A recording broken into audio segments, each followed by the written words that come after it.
The most popular deciduous flowering plant in the United States is by far the hydrangea. There are hundreds, if not thousands, of species that range in all different types of shapes and forms. We have tree forms, we have bush forms, also different sun tolerances. Sometimes we have full sun hydrangeas, sometimes we have shade hydrangeas, and then there's a mix in between the two.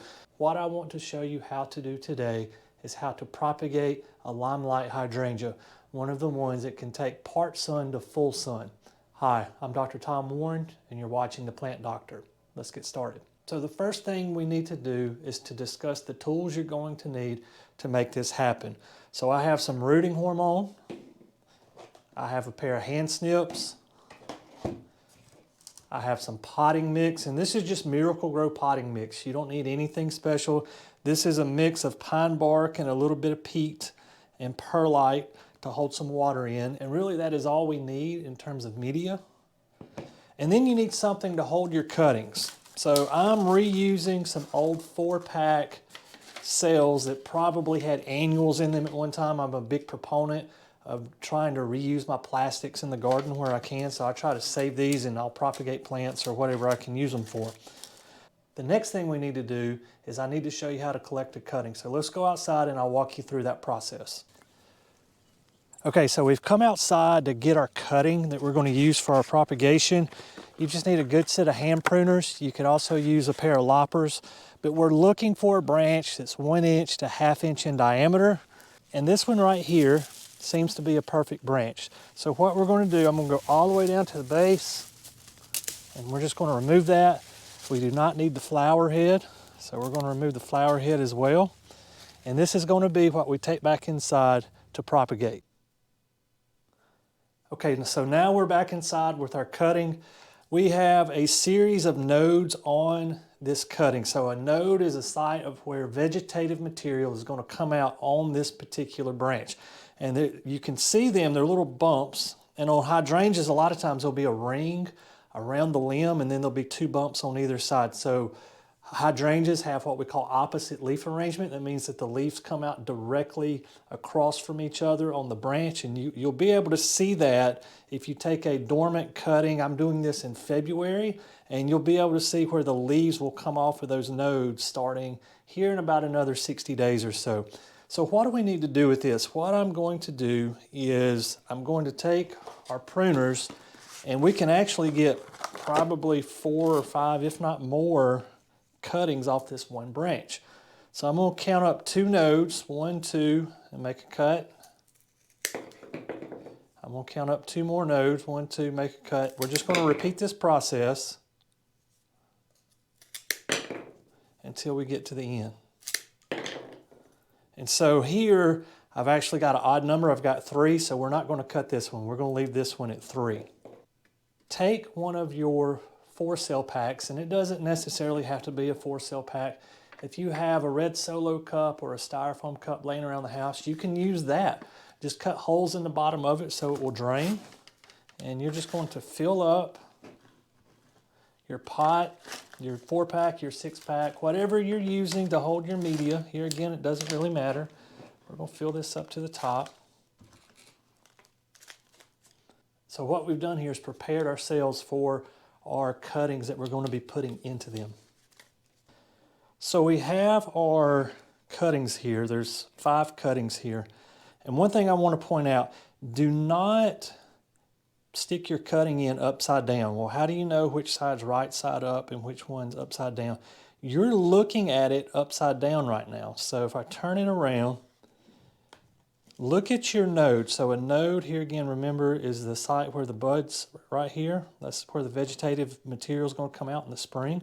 They need to point upwards. So there's one here, one here. You can probably see the ring right there. Those need to be pointing upwards. So those point up, the roots come out down this way. You can probably see it better right here. That's actually where one got broke off. You can see that points up. Okay, so what do I do from here? We are going to take some rooting hormone. I'm going to put a little bit right here in there. And what I like to do is expose some of the cambium layer. So cambium is the green layer just underneath the bark. This is the vascular tissue of the plant. So this is xylem and phloem. It's moving nutrients up and down the plant. And what we'll do is I'm going to put just a little bit of rooting hormone on that.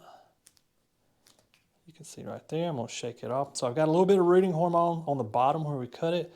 I've got a little bit of rooting hormone on that wound that I created. And I like to get at least one set of nodes also down into the media here. So what I want to do, we're just going to stick this and we're going to cover it up to that first node. And we're going to repeat this process in these last 3 cells here. So now that we've stuck our cuttings, let's talk about care for this. There's a couple different things that you can do, and I think it's situational dependent based on your setup you have at your home.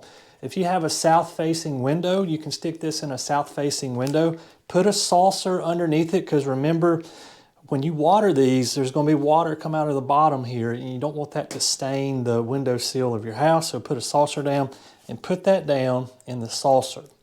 Now, you're going to water these, say, once a week. You just want to keep the soil moist here, and what you're going to see happen over the course of 60 to 90 days, you're going to get some root development, and you're also going to get some vegetative development here as well.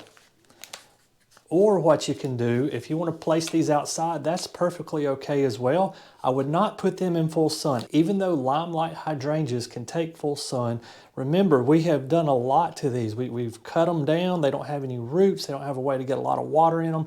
So put it in a shady location, put it underneath a tree, put it on the north side of the house, and just leave it there and it'll root. So once we get into like April and May and you're starting to water some of your other stuff, just put some water on these as you water.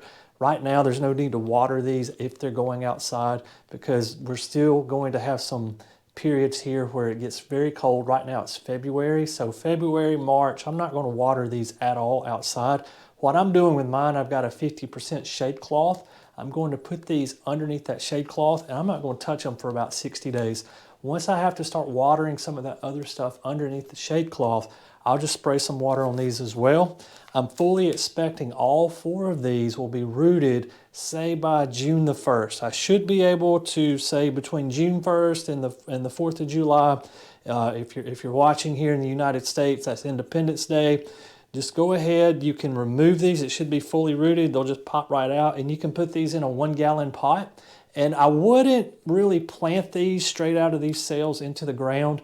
I would give them a year in a 1-gallon pot, and then next spring, once that 1-gallon pot has rooted out pretty good, you could plant this in the yard.